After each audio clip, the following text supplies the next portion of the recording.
ازيكم يا جماعة؟ حلقة جديدة. كل الناس قالوا لي احنا عايزين حلقة عن المكتبة بتاعتك. طبعا المكتبة ما فيهاش كل الكتب اللي عندي. في كتب متنطورة هنا، وفي كتب في الشقة، في كتب يعني بره البيت، وفي كتب في القاهرة. فانا حاولت اجمع، يعني هقول لكم الكتب الموجودة في مكتبتي بس. تمام، الكتب الموجودة في مكتبتي اللي هي في اوضتي يعني. ف يعني اتمنى ان الحلقه دي ما تبقاش طويله قوي، فهحاول اختصر قدر الامكان. وانا مقسم الكتب، هقول لكم ازاي انا مقسم الكتب: فيكشن ونون فيكشن. بس يعني مرتب الكتب كده بمزاجي انا، يعني مش مفيش، لان معظم الناس بتسالني بتقول لي انت مرتب كتبك في مكتبتك ازاي. فانا مرتبهم باللي عيني تحب تشوفه. يعني انا حابب اشوف الكتب بطريقه معينه، فبحب ارتب الكتب بالطريقه دي. يعني هنا هتلاقوا هنا النون فيكشن، هنا الكتب الفيكشن بس. فيلا بينا عشان ما اطولش عليكم، واتمنى ان الحلقه اللي كل الناس منتظراها دي تعجبكم. ويلا بينا.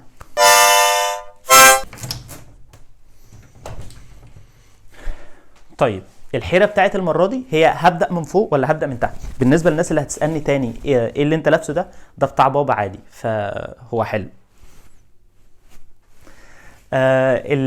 هبدا من فوق. هي المكتبه بتاعتي كبيره، بس انا اللي طويل فتمام. هبدا من فوق. خليني بقى انزل دي البرواز ده هنا، وابدا من هنا. اول حاجه هو كتابين: فقه السنه. فقه السنه للدكتور السيد سابق. الكتابين دول هم من مكتبة بابايا وانا خدتهم. الجزء الاول العبادات، والمجلد الثاني الزواج والحدود والجنايات. المجلدين دول رائعين، وفيهم احكام فقهية كتير يعني.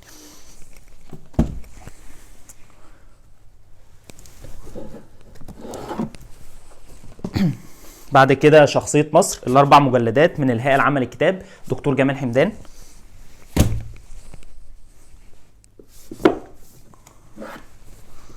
بعد كده في عقاب الثورة المصرية 1919، دول عبد الرحمن الرافعي، المجلد الأول والثاني والثالث. دول كنت جبتهم من الهيئة العامة لقصور الثقافة، هم دول.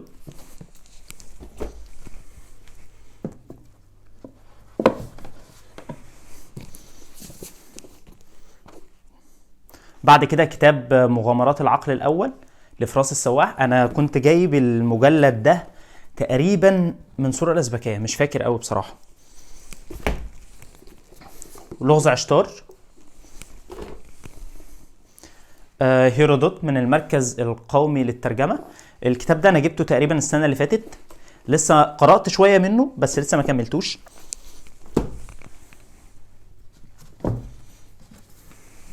حاطط فوقهم كتاب كريم، كتاب ام كلثوم. الكتاب ده انا كل ما احطه على قائمه قراءاتي تيجي حاجه ما تخلينيش اقراه، بس اوعدك يا كريم ان انا هقراه، لان كريم صديق عزيز يعني، انا بحبه. كتاب الغصن الذهبي، ده انا جبته من المركز القومي للترجمه. بعد كده الاوديسا والالياذه، جبتها من الهيئه العامه لقصور الثقافه، هم دول.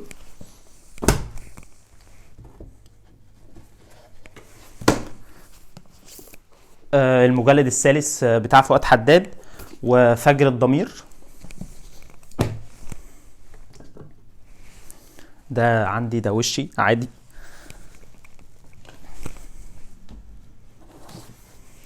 بعد كده خطابات محمد خان، انا كنت جايبهم من الكارما، يعني ما صدقت لقيتهم تقريبا. انا خدت اخر 3 نسخ كانوا موجودين، مش عارف هم نزلوا تاني منها ولا لا. بعد كده البخلاء للجاحظ. الكوميديا الالهيه. بصوا، هو الكوميديا الالهيه النسخه دي بصراحه انا حابب ان انا اجيب النسخه بتاعه المدى، فيا ريت يعني، يا ريت حد يجيبها لي هديه يا جماعه. يا ريت حد يجيب لي هديه الكوميديا الالهيه من المدى، وانا هديكم دي هديه، انا موافق. بصوا، على كل رف هتلاقوني بحط سلسله الجوائز، فخليني اقول لكم: ثوره الارض خوسيه دو سوزا ساراماجو، وبعد كده الكهف برضو لساراماغو، وبريد بغداد لخوسيه ميجا البراس. دول انا كنت جايبهم من سلسله الجوائز.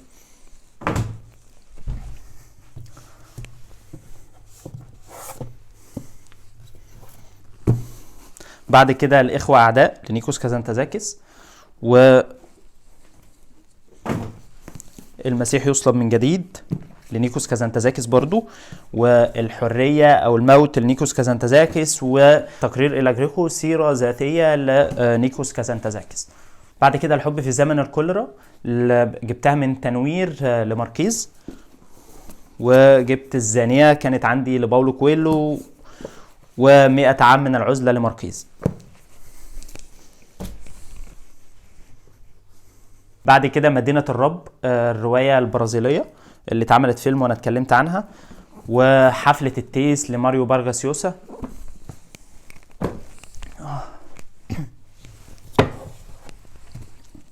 شيطانات الطفلة الخبيثة، وحرب نهاية العالم ليوسا.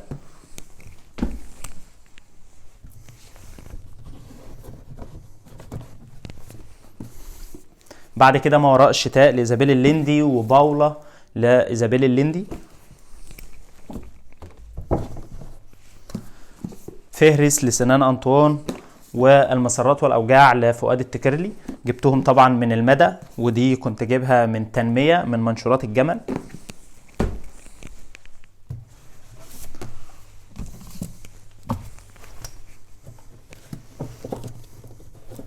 بعد كده كافكا على الشاطئ.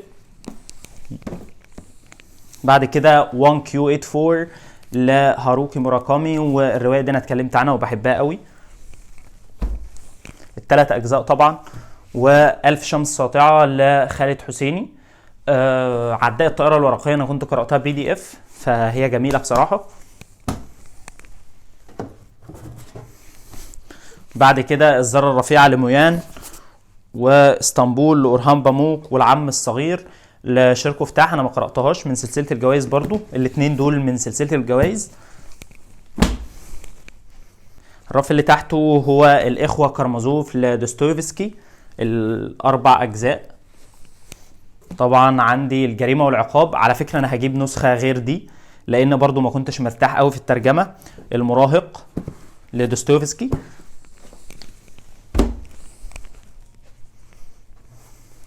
الأبله، بصوا الأبله تقريبا دي أسوأ نسخة ممكن تقرأها على الإطلاق، يعني انا بفكر اصلا يعني انا مش محتاجها اصلا. هجيب الأبله النسخه بتاعت مكتبه التنوير.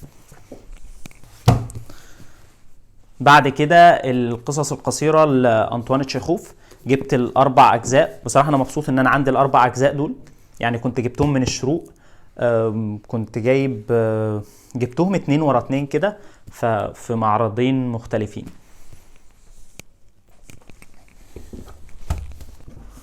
نسيت لدوستويفسكي مذلون مهانون، من المركز الثقافي العربي. بعد كده رباعية الاسكندرية، كنت جايبهم من قصور الثقافة، هم دول. بعد كده البعث لتولستوي، أنا كارنينا الجزئين لتولستوي. بعد كده رباعية تولستوي الشهيرة الحرب والسلم، يعني أنا مبسوط إن هي في مكتبتي بصراحة. الحاج مراد لتولستوي، السند المزيف لتولستوي. مولد إنسان، وهكذا كانت الوحدة، الموسيقي الأعمى، بطل من هذا الزمان، المعطف، 3 سنوات، والذباب أو الندم لجان بول سارتر. من سلسلة الجوائز الإرهابية الطيبة، الطاعون لألبير كامو، كافكا الخاطب الأبدي، كائن لا تحتمل خفته، البؤساء لفيكتور هيجو، وقت تنفيذ، الحزن العميق ثلاثية سارتر، و سن الرشد لجان بول سارتر. رسائل نيتشه، المفقود أو أمريكا، المحاكمة لكافكا، الأرض المطوية، الكفارة، ثلاثية نيويورك لبول أوستر، عندما بكى نيتشه، أوقات عصيبة، نسب لأوكتافيا باتلر. جاتسيب العظيم. العطر لباتريك زوسكن صاحب الظل الطويل. ستونر لجون ويليامز. والكتب في حياتي. الشلالات. شفرة دافنشي. انهيار رجل الجزء الأول والثاني. صحراء التتار. دهول ورعدة. الكلمة المقصورة. كتاب الزنوج. وأخيرا كازانوفا. قصة مدينتين. الغريب لألبير كامو. عالم تسكنه الحيوانات. يوتيوبيا. فئران ورجال. بعد كده محتار اقول لكم الكتب الاول ولا اقول لكم ولا انزل تحت الاول، بس خليني اقول لكم الكتب الاول وبعد كده نرجع للباقي اللي تحت. بعد كده نبقى نقعد كده اقول لكم الحاجات اللي تحت. اول حاجه عزاءات الفلسفه. هكذا تكلم زرادشت. على فكره باقي كتب نيتشه موجوده، بس دول ده اللي انا حاطه في المكتبه. رحلات الفكريه لعبد الوهاب المسيري. مباهج الفلسفه.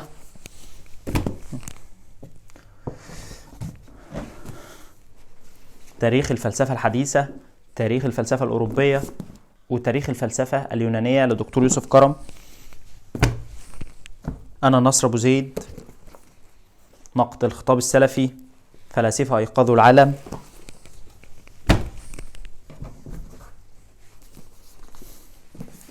من سقراط الى سارتر.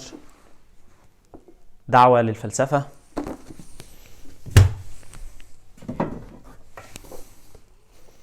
في الشعر الجاهلي. تاريخ العصامية والجربعة لمحمد نعيم. أسباب وجيهة للمشاعر السيئة. نظام التفاهة ألان دوبوتون. وجنون الحشود. قلق السعي إلى المكانة. مباهج وشجون العمل. سيكولوجية المال والتأملات.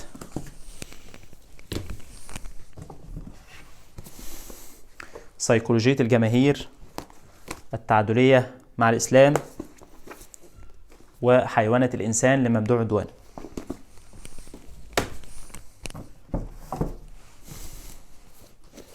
عبادة الإنسان الحر. اعترافات ولعنات. المياه كلها بلون الغرق. ودين الفطرة عند جان جاك روسو.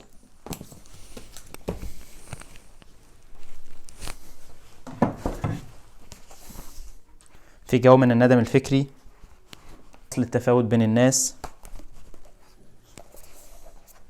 بقلم عبد الرحمن الشرقاوي. نحو تأسيس عصر ديني جديد.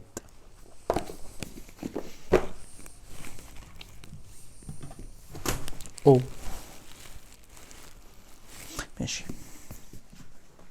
ما خفي والاستشراق لإدوارد سعيد.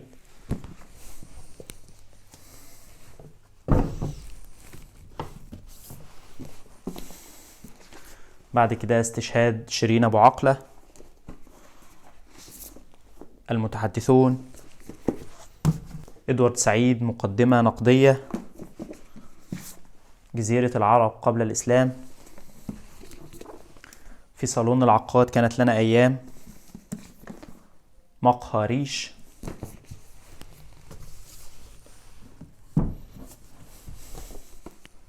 صفحات من مذكرات نجيب محفوظ.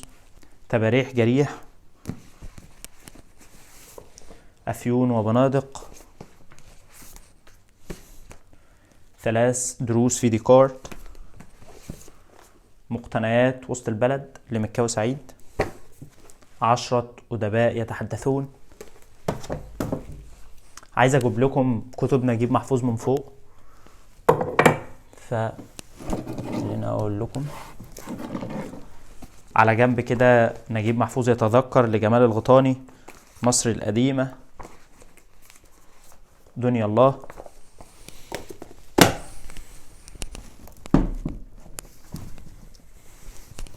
ثرثرة فوق النيل. ليالي ألف ليلة. كشتمر،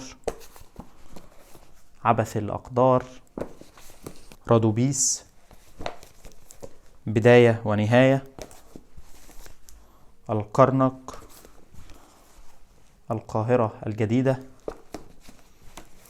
زقاق المدق، ميرامار، الجريمة، الشحاذ،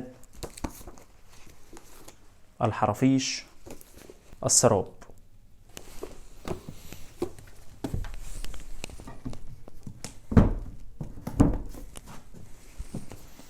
الثلاثية، السكرية، وقصر الشوق، وبين القصرين. أولاد حارتنا، الطبعة دي بحبها جدا. عندما شاهدت الأفلام، مدخل لقراءة أفلاطون. الفاشية، داروين متردد، 3 مقالات في نظرية الجنسية لفرويد، البداية لنيل ديجرايس تايسون، الموجز في التحليل النفسي، مبادئ التحليل النفسي، العدم، علم النفس الشرعي، حرية التعبير، برتراند راسل، نيتشه، تراث دافنشي، هوس العبقرية، حرب الجينوم.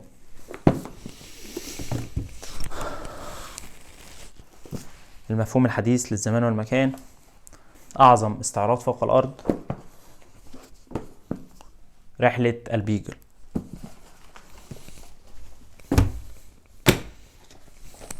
المفهوم الحديث للزمان والمكان، سلامة موسى وأزمة الضمير العربي، التصور الإسلامي ومقاوماته. محتاج أعدي الناحية التانية عشان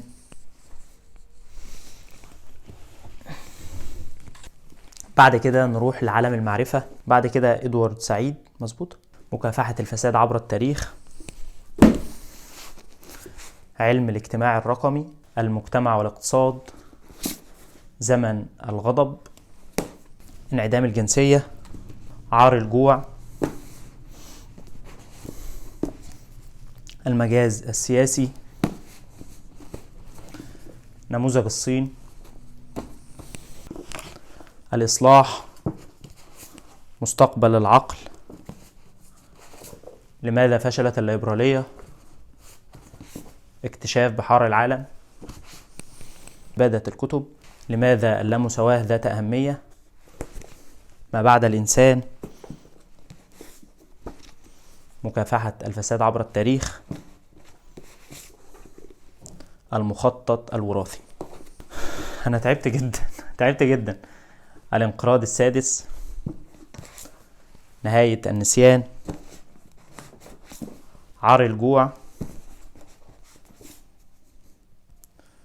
الأثر وكيف يؤثر القانون في السلوك، فكرة الزمان عبر التاريخ، ضرورة العلم، تاريخ الفكر العلمي، الأدب الألماني في نصف قرن، عودة الوفاق بين الإنسان والطبيعة، التفكير العلمي، التفكير الكارثي. بعد كده ده جاء مؤخرا آخر كتاب الفينيقيون اختراع أمة، إبداعات عالمية بقى، الطوفان وقصص قصيرة، دفتر نيويورك، والسر المكنون، نحو الجمال، ضرب الملح، الجزيرة الأخيرة، إلا أننا نسقط سعداء. دول سلسلة إبداعات عالمية. أعمال طه حسين أنا قلتهم في فيديو كاملين قبل كده، جبتهم من قصور الثقافة وقلتهم في فيديو قبل كده، بصراحة أنا تعبت جدا.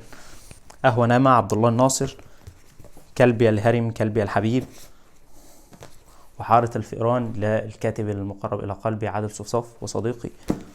بيع نفس بشرية، طبيب أرياف، شخصيات حية من الأغاني لمحمد المنسي أنديل، قمر على سمرقند للمنسي أنديل. بعد كده ثلاثية اليهود للكاتب كمال رحيم.